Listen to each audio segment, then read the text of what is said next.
Salam sejahtera, Anda bersama saya Salbino Saribun untuk berita Borneo Today TV malam ini.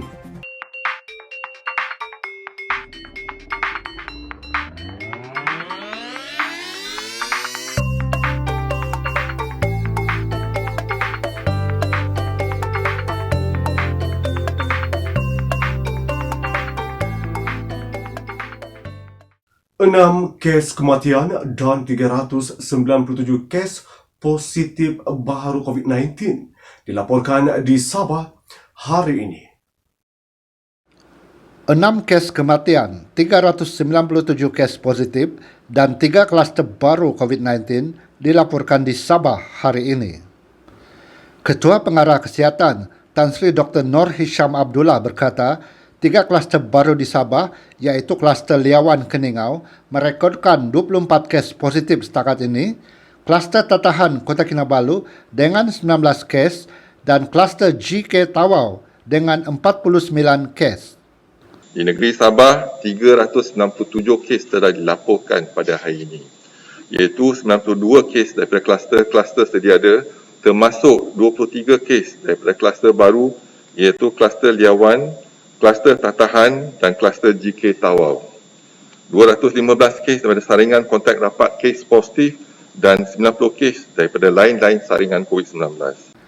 Daripada 6 kes kematian yang dilaporkan di Sabah hari ini, 3 kes dilaporkan di Hospital Duchess of Kent, Sandakan, 2 kes di Hospital Sempurna dan 1 kes di Hospital Queen Elizabeth, Kota Kinabalu.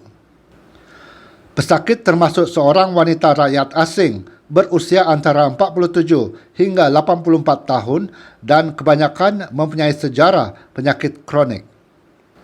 Jumlah kumulatif kes kematian di Sabah kini 162 kes. Kadar keboleh jangkitan atau R0 di Malaysia kini kurang daripada 1. Pada hari ini, kes yang dicatatkan ialah 869 kes dan jangkaan kita melalui R0 1.0 ialah 975. Ini berarti sekarang ni kita dapati mungkin R0 kita ialah kurang daripada 1.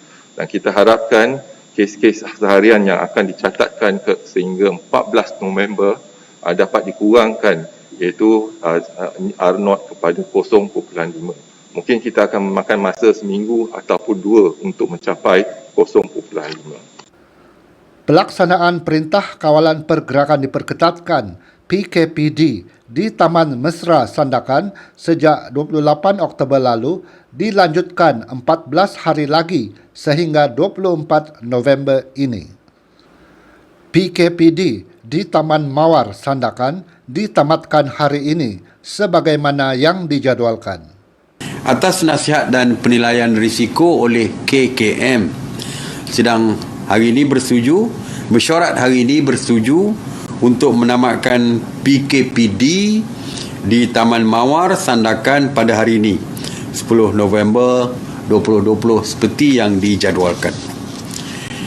Kerajaan juga sebelum ini mengumumkan pelaksanaan PKPD di Taman Mesra Sandakan Sabah bermula 28 Oktober hingga 10 November.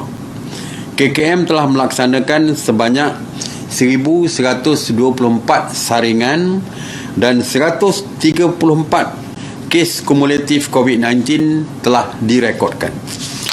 Daripada jumlah itu, sebanyak 43 kes telah sembuh sepenuhnya dan masih terdapat 91 kes aktif COVID-19 di kawasan ini. Di atas nasihat dan penilaian risiko yang telah dilaksanakan oleh KKM, mesyuarat khas bersetuju untuk melanjutkan lagi PKPD di Taman Mesra Sandakan selama 14 hari bermula 11 November sehingga 24 November 2020. Pelbagai pihak terus melakukan inisiatif bagi membantu golongan terkesan akibat pandemik COVID-19 di Sabah. Ada penerima yang nampak seperti berhari-hari tidak makan, menahan lapar. Itu situasi yang menggambarkan keadaan beberapa individu yang tampil mengambil bekalan makanan dari Ayo Rich Kasih Food Bank yang kini beroperasi di 26 lokasi seluruh Sabah sejak 5 hari lalu.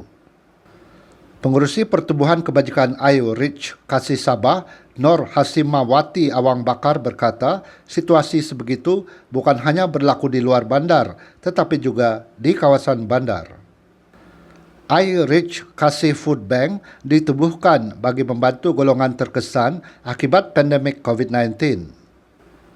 Nur Hasimawati berkata, pihaknya merancang untuk membuka 30 food bank seluruh Sabah yang memberi bantuan sepanjang masa, bukan hanya semasa pandemik COVID-19 saja.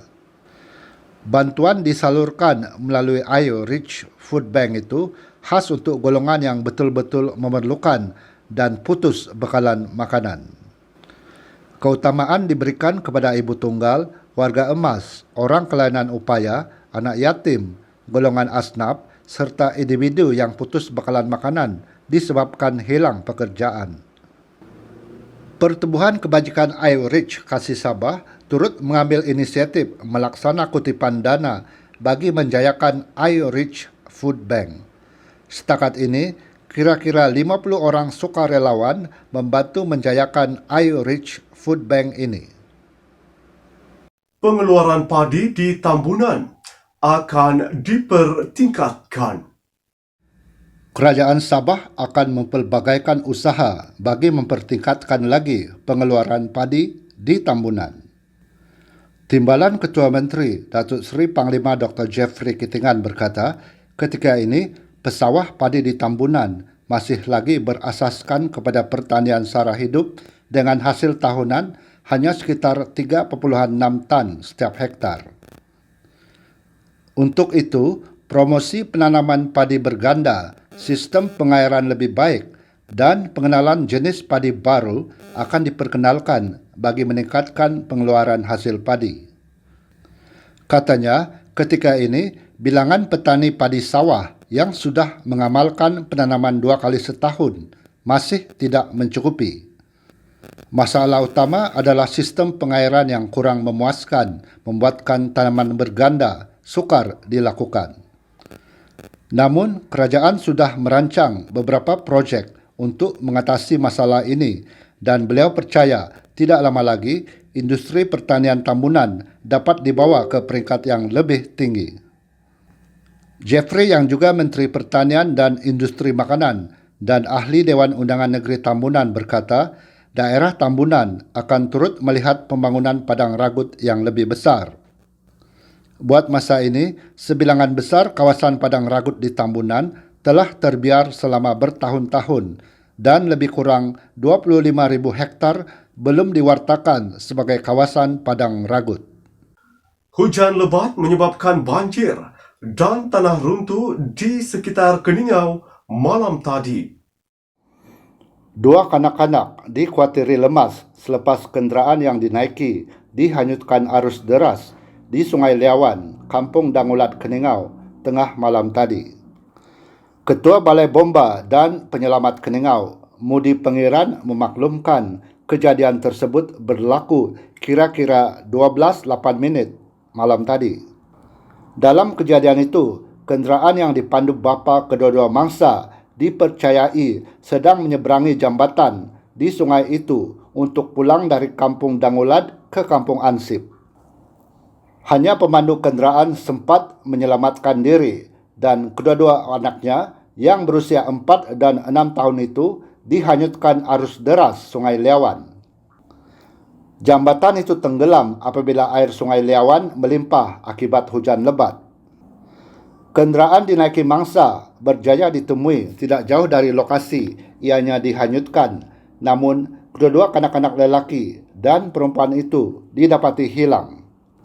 Operasi mencari dan menyelamat terus diaktifkan dan bersambung pukul 8 pagi tadi dengan dibantu agensi lain termasuk pasukan polis dan Angkatan Pertahanan Awam Malaysia. Hujan lebat turut menyebabkan 2 rumah hanyut akibat limpahan Sungai Pampang, Keningau. Bagaimanapun, tiada kemalangan jiwa dilaporkan. 2 rumah musnah dalam kejadian tanah runtuh di kawasan lereng bukit di Batu 18, Jalan Kimanis Keningau, kira-kira 1 pagi tadi. Ketua Balai Bomba dan Penyelamat Kimanis, Johainin Ruslan berkata, kejadian berlaku di kawasan berbukit setinggi 150 meter di mana terdapat sejumlah rumah dibina di kawasan berkenaan. Bomba menerima panggilan berhubung kejadian itu pada pukul 7.51 pagi dan mendapati tanah runtuh telah memusnahkan 2 buah rumah yang tidak berpenghuni. Selepas pemeriksaan, didapati tiada sebarang kemalangan jiwa dilaporkan. Operasi pembersihan tanah runtuh itu membabitkan 10 anggota bomba dan sebuah jentera serta sebuah kenderaan utility. Turut membantu anggota polis dari Ibu Pejabat Polis Daerah Papar dan Jabatan Kerja Raya Papar. Komuniti maritim di Sabah diminta berhati-hati ketika melakukan aktiviti di laut berikutan kesan ribut tropika Vemco yang ketika ini berada kira-kira 929 km dari barat Laut Kudat. Pengarah Agensi Penguatkuasaan Maritim Malaysia, Sabah dan Labuan, Laksamana Pertama Maritim, Datuk Muhammad Rosli Abdullah berkata, ribut tropika itu boleh menyebabkan angin kencang dan laut bergelora dengan ombak setinggi 2,5 hingga 3,5 meter di perairan Laut Cina Selatan. Kelajuan maksimum ribut tersebut ialah 65 km sejam. Jabatan Meteorologi Malaysia telah mengeluarkan nasihat ribut tropika Vemco yang berada di kedudukan kira-kira 120 km ke timur laut dari Nha Trang, Vietnam.